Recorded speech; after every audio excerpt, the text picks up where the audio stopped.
Hi, I'm Kamali, taking you through some of the things people are talking about and some of the stuff they're sharing around the world on Newsfeed today. Tech firms to help governments track and trace their citizens to help fight COVID-19. This is crazy. This is crazy. So every black person must do quarantine? Black people facing discrimination in China over fears of the coronavirus. Countries look within themselves to maintain food supplies.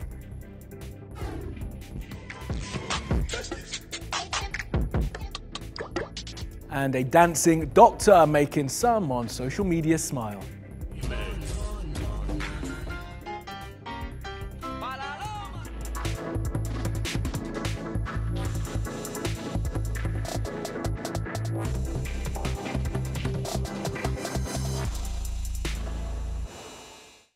And top of our newsfeed, contact tracing. The idea of tracing who a person infected with COVID-19 has been in contact with is being used to apparent success by governments in South Korea, Germany and Singapore. Reports say it's the reason they've had fewer deaths than other places.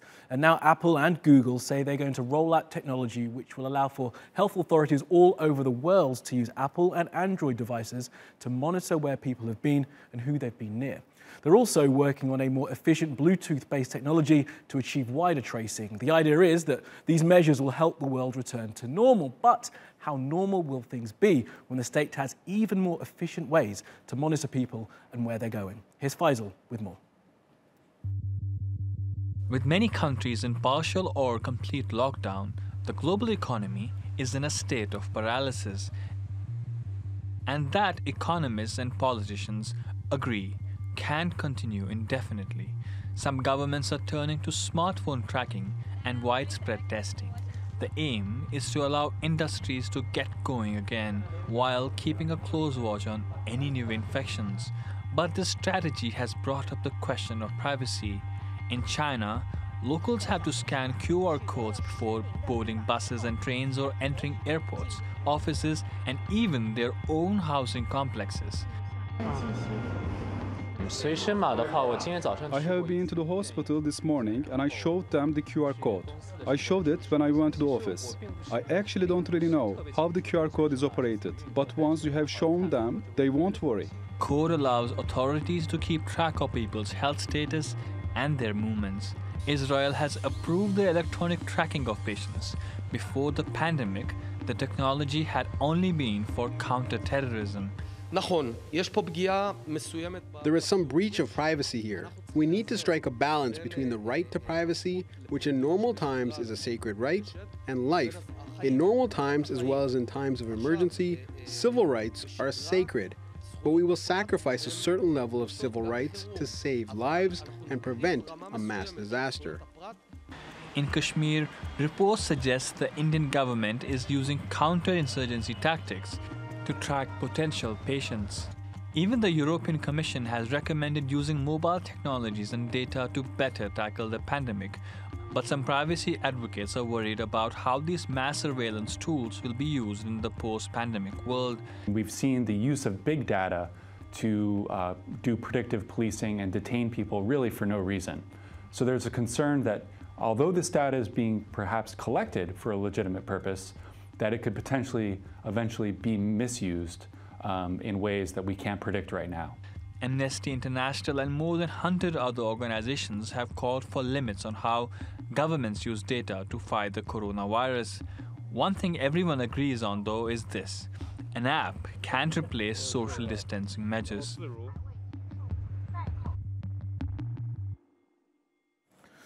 Now, China is the country where this COVID-19 pandemic began. And as that nation says it's coming out of its enforced lockdown, reports are emerging of discrimination directed towards black people who live there. Adama has this.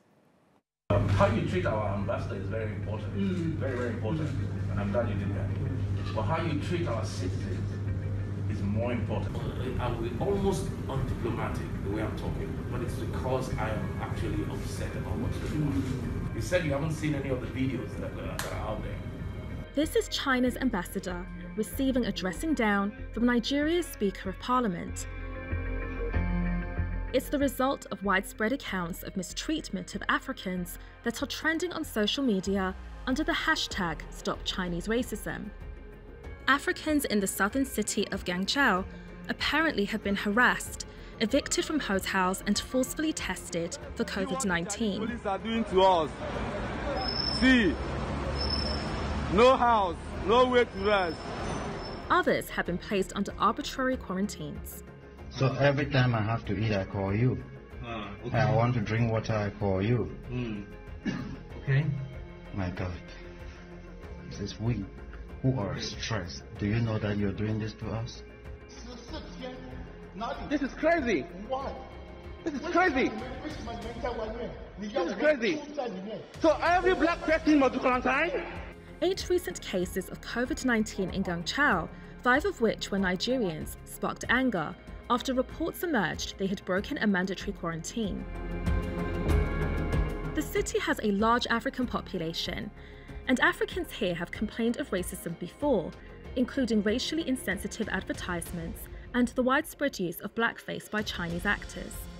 But discrimination is now said to be so severe, the United States consulate has advised African Americans to avoid the area. The African Union Commission has expressed extreme concern and wants immediate action to be taken. Several African governments even have gone as far as summoning Chinese diplomats. China has rejected the allegations. It says all foreigners are treated equally, and it has zero tolerance for discrimination. But the uproar could set back relations with some of its key trading partners and challenge China's attempt to manage the fallout from the coronavirus outbreak, which started in one of its own cities. Okay, let's take a look at some other COVID-19 related stories that you may have missed. A survey of nearly 9,000 Americans found a third of them believe COVID-19 was created in a laboratory. It's a conspiracy theory which has been spreading on social media. In the real world, scientists think the virus passed to humans through animals, likely a bat, and then through another species. The research has not stopped people believing conspiracy theories. The same survey of Americans found a quarter think the virus was created intentionally. Global emissions are expected to drop by 2.5 billion tons this year, a huge fall and one the world has never experienced before. And while it is positive news that less pollution is ruining our atmosphere, scientists warn this is not a time to overly celebrate, as emissions are likely to bounce back if the world goes back to operating as it did before the pandemic. The hope of many is that this pandemic will serve as an indication of what we can all do to reduce our carbon footprints, and that it may lead to different laws and behaviours when lockdown is over. And this is a post on Instagram by a billionaire called Adrian Cheng from Hong Kong. He says his company are going to distribute 10 million masks to low-income islanders through local NGOs and vending machines. Travel agents are saying that despite the lockdown and the fact that hundreds of people have had COVID on cruise ships, bookings are up for cruises for next year. CruiseCompete.com say they have seen a 40% increase in bookings for 2021 compared to 2019. And the latest victim of COVID-19, these things, emojis. The Unicode Consortium, a group that oversees new releases of the little pictures, said developers are struggling due to the pandemic, and as a result, we won't see new little pics to be used instead of words until 2022 at the earliest. Now, fear over when the pandemic will be over and when global trade will resume has led to a huge increase in nation states producing their own food supplies. But the aspiration comes with problems. Here's Yash. Rice exports from Vietnam and India, fish from Cambodia, and even sunflower oil from Serbia. A growing number of countries are holding on to their own food. So there's been an uptake in people turning to local producers for fresh food. This bazaar sells only locally grown produce. Since around Lunar New Year, when the pneumonia hit, many people suddenly flocked here to buy vegetables. But some producers are warning of trouble ahead. Dutch farmers are struggling to get rid of 1 million tons of potatoes left over from last season. As restaurants closed, the market for potatoes collapsed overnight, and farmers are uncertain if they should start planting again. the reopening of the markets, when that will happen.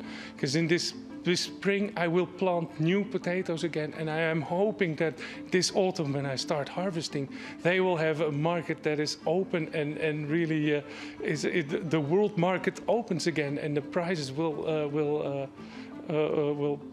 grow again to a good level. Farmers in the United States donated what produce they could to food banks, but a lot of it was left to rot. In Colombia, just getting fresh food to market is also a problem. Traders have stopped coming to our fields to collect our harvested product. And when they do visit us, we sell the product 60% less than what we would normally do before the start of quarantine. Another challenge is finding seasonal workers. Many EU countries have barred people from crossing borders. So Spain, the EU's biggest fruit and vegetable exporter, came up with a novel solution. Illegal migrants were granted temporary work visas to pick fruit. And in the UK, there's been record demand for farming jobs as thousands of out-of-work Brits look for work. Total Jobs says there's been an 83% spike in applications for farming and agricultural roles, while searches for fruit picker jumped 338% and farm workers up 107% last month. Lufthansa has started converting passenger planes to transport cargo for time-critical goods such as medicine and fresh food, all in an effort to get the global supply chain moving again. Okay, we'll keep spinning around the world now for some other stories you need to know this Monday. China have removed Animal Crossing from online stores. The game lets you create little worlds, but some in Hong Kong have used it to stage protests. Some on the island want greater autonomy from China. There were months of protests against what was perceived as more control of Hong Kong by China last year. Hong Kong will officially become part of China in 2047. There's controversy in Poland as campaigners say politicians are using the lockdown to push through a bill to ban abortions. A similar law was blocked in 2016 because people took to the streets to demonstrate. Poland already has Europe's most restrictive abortion laws, and opponents of the change say the lockdown has been used as a way of stifling dissent. It is the 50th anniversary of Apollo 13, and these are enhanced photographs from the US spacecraft, which suffered a major malfunction on its way to the moon in 1970. Its plight was immortalized in the eponymous Hollywood movie starring Tom Hanks as Commander Jim Lovell. The real-life Jim Lovell said the mission's failure was a triumph of ingenuity, as with computers less powerful than the one you carry around in your pocket, they were able to return from orbit and land safely back on Earth.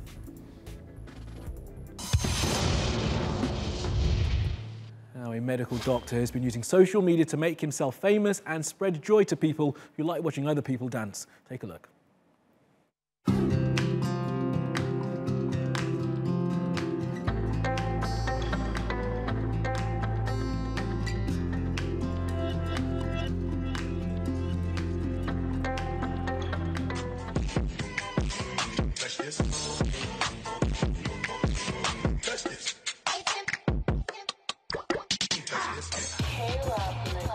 She gon' go on the sound of my whistle while she gripping on my pistol.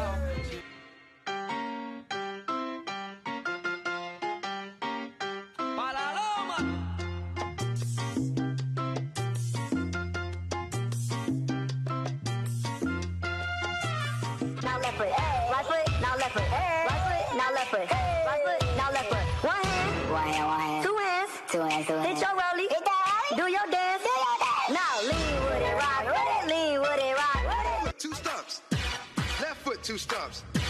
Slide to the left, slide to the right. Chris.